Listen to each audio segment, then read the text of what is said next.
You want to create a really simple automation for your bookkeeping. This is how to duplicate your monthly template. So we have some expenses and some income, and we're putting it all in a sheet every single month. Here we have January, but we're going to turn this into a template. Let's just duplicate it and call it template. And instead of having January and have to copy January to February, fill it out, then copy February to March, fill it out, and delete all this stuff, we're just going to create a template that's blank. Everything is structurally going to be the same, just it's going to be blank. And so this one we're going to copy every single time. So we're going to go up to extensions, app script, and write a little bit of code. Follow along step by step as I show you what to do.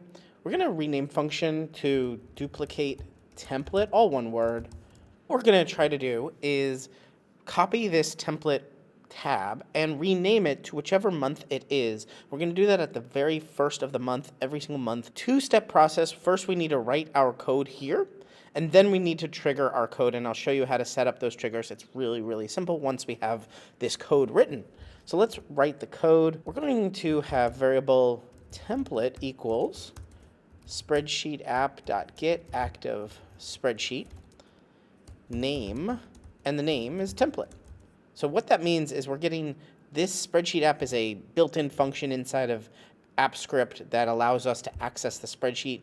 We are going to access the entire worksheet file, and then we're going to get the specific name, the specific tab called template. And what are we going to do with that? We're going to take template and copy to the spreadsheet app. So what we can do is create another variable ss equals spreadsheet app.get active spreadsheet.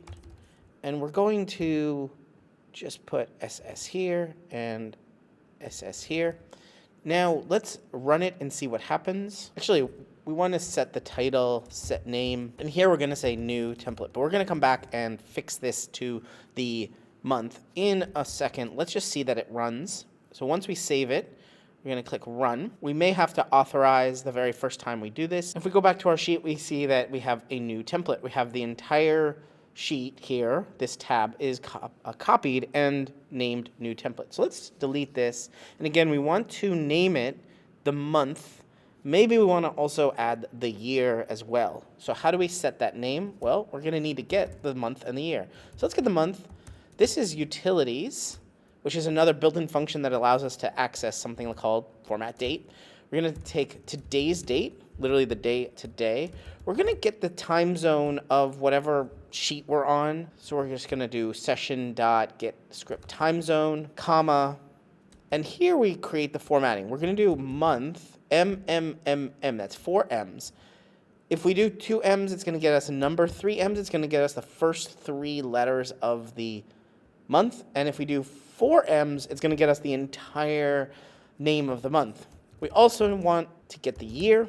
So let's do that. Utilities dot format date, new date, and this structure is very specific. It's NEW lowercase space capital D date with parentheses.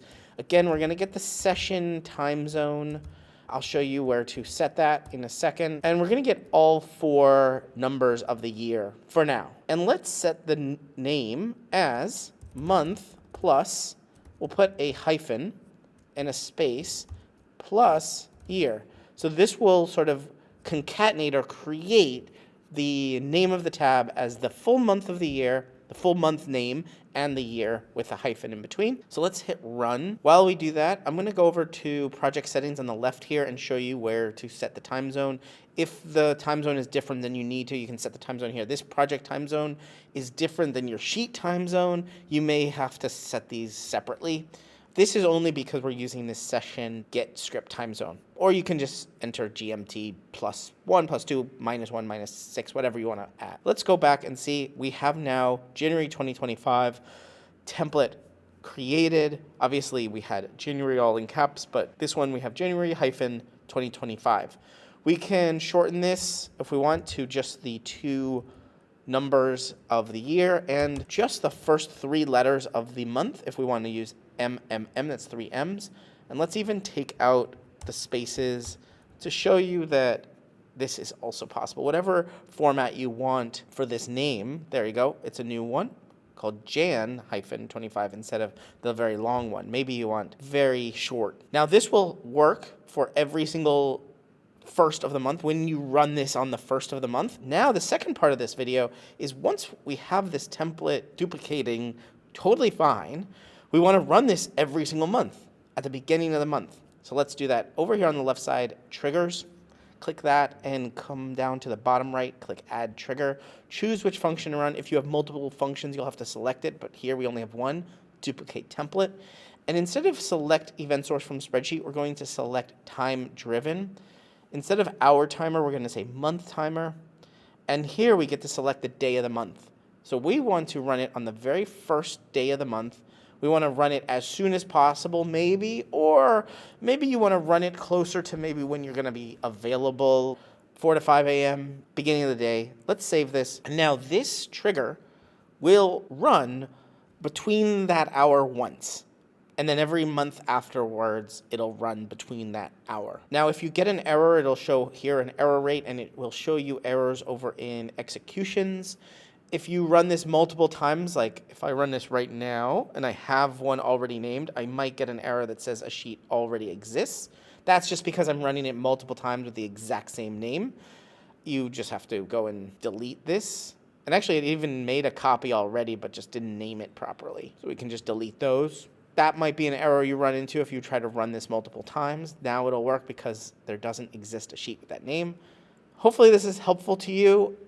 Setting up your bookkeeping automations every single month saves you a few minutes every month, or even every week if you're creating this every week. If you're looking to get more out of your spreadsheets than you ever have before, consider subscribing here on YouTube to Better Sheets.